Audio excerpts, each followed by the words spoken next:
Ma principale expérience au début en taille de pierre, c'était avec mon compagnonnage, avec mon Tour de France, qui m'a amené dans plusieurs villes en France et qui m'ont permis de diversifier mon expérience.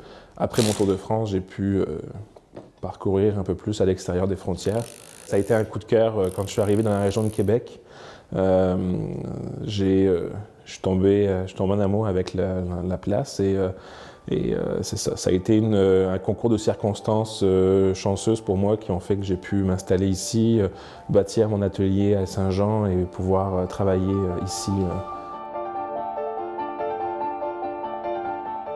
En fait, mon choix s'est orienté vers la pierre parce qu'il y avait un rapport beaucoup plus proche aux matériaux que je pouvais l'avoir, par exemple, avec le bois.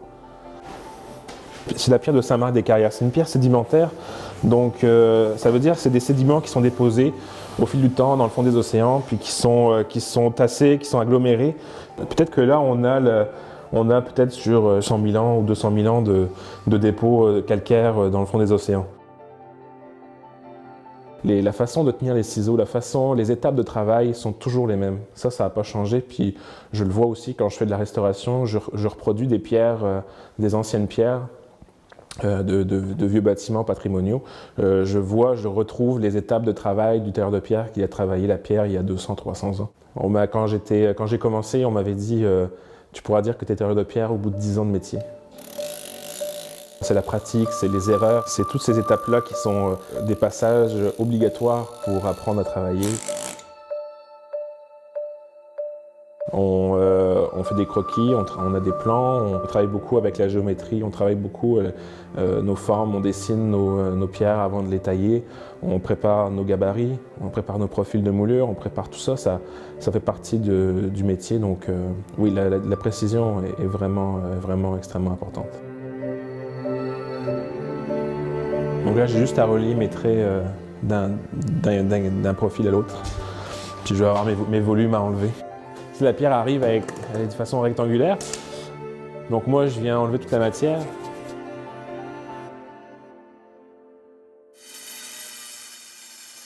C'est sûr qu'on va enlever le plus gros avec des ciseaux au marteau pneumatique. Mais quand on vient faire vraiment de la petite finition, aller chercher des arrondis, des formes bien précis, là on va venir avec le ciseau à main. On ne sable pas pour enlever la matière, on va juste venir enlever les marques de ciseaux avec un petit papier à poncer dans les petits coins. Là.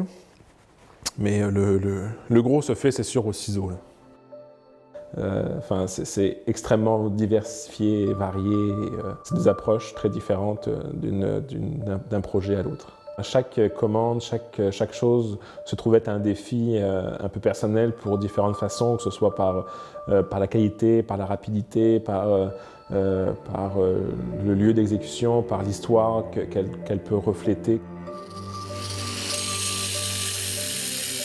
La pierre, c'est quelque chose de durable, c'est quelque chose sur lequel on n'a pas besoin de revenir, de rechanger ça tous les 5-10 ans. Puis on voit au fil des années que au niveau des modes, les modes changent beaucoup, mais les matériaux restent souvent les mêmes.